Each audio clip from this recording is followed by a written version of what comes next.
नमस्कार. आज आपण एका अशा प्रशासकीय गुंतागुंतीवर बोलणार आहोत जी अनेकदा समोर येते. नमस्कार. हो, बरोबर. विचार करा, एकाच सरकारी प्रकरणात किंवा समजा एखाद्या गैरव्यवहारात जर वेगवेगळ्या विभागांचे कर्मचारी एकत्र दोषी आढळले आणि कदाचित ते वेगवेगळ्या प्राधिकरणांच्या अखत्यारीत येत असतील, तर मग त्यांच्यावर शिस्तभंगाची कारवाई नक्की कशी करायची? बरोबर. ही एक नेहमीची आणि बऱ्यापैकी किचकट प्रशासकीय अडचण आहे. आपल्याकडे महाराष्ट्र नागरी सेवा, शिस्त व अपील नियम 1979 आहे. मग विभागीय चौकशी नियम पुस्तिका 1991 आहे. आणि महत्वाचं म्हणजे शासनाने यावर वेळोवेळी काही परिपत्रकं पण काढली आहेत. पण मुद्दा हा आहे की कारवाई तर व्हायला हवी. बरोबर. पण ही प्रक्रिया नेमकी काय आहे आणि त्यात आव्हानं काय येतात हे समजून घेणं महत्वाचं आहे. कारण अनेकदा काय होतं, समन्वयाच्या अभावामुळे किंवा प्रक्रियेतल्या विलंबामुळे कारवाई अपूर्ण राहते. अच्छा, म्हणजे तुम्ही म्हणते की एकाच प्रकरणात जास्त लोक असले की जबाबदारी नक्की कुणाची हे ठरवण्यातच वेळ जातो आणि मग कारवाई राहून जाते. अगदी. पंचायत राज समितीने सुद्धा हे निदर्शनास आणलं होतं. हो का? काय म्हणाले होते ते? त्यांच्या अहवालात त्यांनी स्पष्ट म्हटलंय की अशा एकत्रित प्रकरणांमध्ये चौकशी कोण करणार हे ठरवण्यात इतका जास्त उशीर झाला की काही अधिकारी किंवा कर्मचारी तर निवृत्त पण झाले आणि मग त्यांच्यावर काही कारवाईच होऊ शकली नाही. अरे देवा, हे तर गंभीर आहे. म्हणजे उत्तरदायित्वच राहत नाही मग. हो ना. विशेषतः जिल्हा परिषद आणि राज्य शासनाचे कर्मचारी जेव्हा एकत्र एखाद्या गैरव्यवहारात सापडतात तेव्हा ही समस्या जास्त जाणवते. मग यावर कायद्यात काही मूळ तरतूद आहे की नाही एकत्रित कारवाईसाठी? हो आहे तर. महाराष्ट्र नागरी सेवा नियमांमध्ये नियम 12 आहे. नियम 12. ओके. हो, त्यात सामायिक कारवाईची म्हणजे जॉईंट प्रोसिडिंग्सची तरतूद आहे. अच्छा. म्हणजे कसं की त्या प्रकरणात जेवढे कर्मचारी गुंतलेत त्या प्रत्येकाचा जो शिस्तभंगविषयक प्राधिकारी आहे, म्हणजे कारवाई करायला सक्षम असलेला ऑफिसर, त्या सगळ्यांमध्ये जो सगळ्यात वरच्या पदावरचा म्हणजे सर्वोच्च प्राधिकारी असेल, तो इतरांची संमती घेऊन एकत्रित कारवाई सुरू करू शकतो. बर. आणि त्या आदेशात हे स्पष्ट लिहावं लागतं की फायनल निर्णय कोणता अधिकारी घेणार, म्हणजे शिस्तभंगविषयक प्राधिकारी म्हणून कोण काम पाहणार आणि ते कुठली शिक्षा देऊ शकतील, जबर की किरकोळ. पण मग हे तर ठीक वाटते. यात काय अडचण येते मग? दिसतं तेवढं सोपं नाही येते. म्हणजे बघा, वेगवेगळ्या अधिकाऱ्यांची संमती घ्यायची, त्यांच्यात समन्वय साधायचा, यात खूप प्रशासकीय वेळ जातो. अच्छा, म्हणजे प्रोसेस लांबते खूप. अगदी. आणि हाच विलंब टाळण्यासाठी सरकारने 8 फेब्रुवारी 1993 एक परिपत्रक काढलं. त्यात एक वेगळा पर्यायी मार्ग सुचवलाय. काय आहे तो मार्ग? म्हणजे नियम 12 वापरायचा नाही का? तसं नाही, पण नियम 12च्या ऐवजी दुसरा पर्याय दिलाय. त्या परिपत्रकात म्हटले की एकत्रित कारवाईच्या घोळात अडकून वेळ घालवण्यापेक्षा प्रत्येक शिस्तभंग प्राधिकाऱ्याने आपापल्या कर्मचाऱ्यावर स्वतंत्रपणे कारवाई सुरू करावी. स्वतंत्रपणे? पण मग त्याने गोंधळ नाही होणार? म्हणजे पुरावे वगैरे? नाही, तिथेच खरी मेक आहे. स्वतंत्र कारवाई करायची, पण समन्वयाने.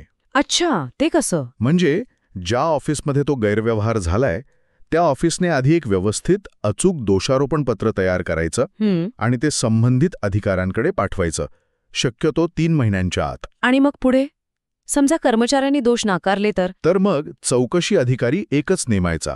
हे महत्वाचं आहे. ओके. एकच अधिकारी सगळ्यांची चौकशी करेल? हो, तो सगळ्यांचे साक्षी पुरावे एकत्रितपणे नोंदवेल. पण चौकशी झाल्यावर प्रत्येक कर्मचाऱ्यासाठी स्वतंत्र अहवाल बनवून ज्याच्या त्याच्या सक्षम अधिकाऱ्याकडे पाठवेल. अच्छा, म्हणजे चौकशीत एक सूत्रता राहील आणि निर्णय पण स्वतंत्रपणे घेता येतील.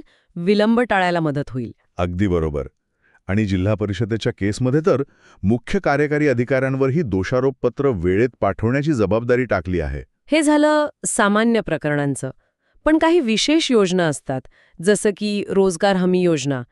तिथे गैरव्यवहार झाल्यास काही वेगळी पद्धत आहे का? हो, अगदी महत्वाचा मुद्दा. रोहयोसाठी वेगळ्या सूचना आहेत. नियोजन विभागाने 4 नोव्हेंबर 1993 खास याबद्दल सूचना दिल्या आहेत. काय आहेत त्या? यात विभागीय आयुक्तांना खूप अधिकार दिले आहेत. म्हणजे रोहयोच्या कामात काही गैरव्यवहार, भ्रष्टाचार किंवा अनियमितता झाली तर त्यात दोषी असलेला कर्मचारी कोणत्याही विभागाचा असो, अगदी राज्य शासनाचा किंवा जिल्हा परिषदेसारख्या स्थानिक प्राधिकरणाचा, विभागीय आयुक्त थेट कारवाई सुरू करू शकतात. अरे वा, म्हणजे इथे जबाबदारी निश्चित करणं जास्त सोपं केलंय म्हणायचं. हो, नक्कीच.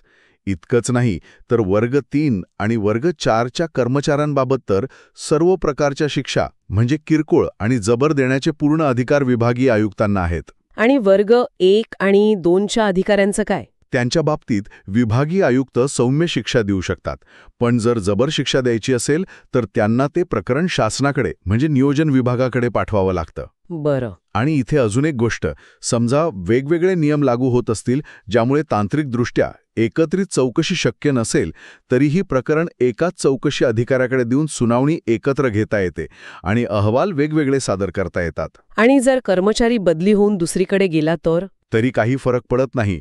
चौकशी सुरू ठेवता येते किंवा नवीन कारवाई सुरू करण्याचे निर्देश देता येतात.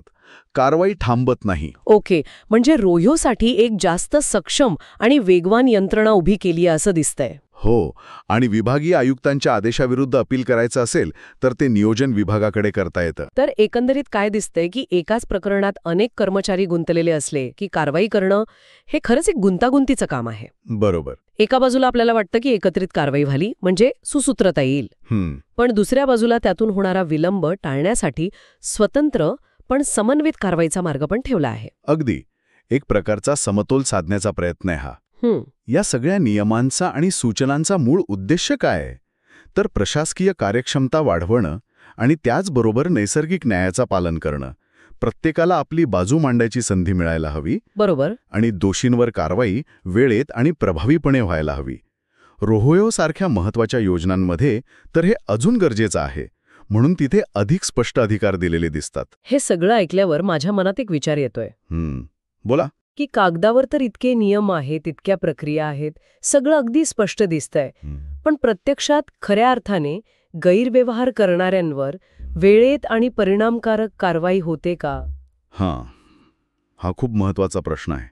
की या सगळ्या प्रशासकीय चौकटी, हे नियम, या सूचना हे फक्त कागदावरच राहतात. अंमलबजावणीचं काय, यावर खरंच विचार करायला हवा.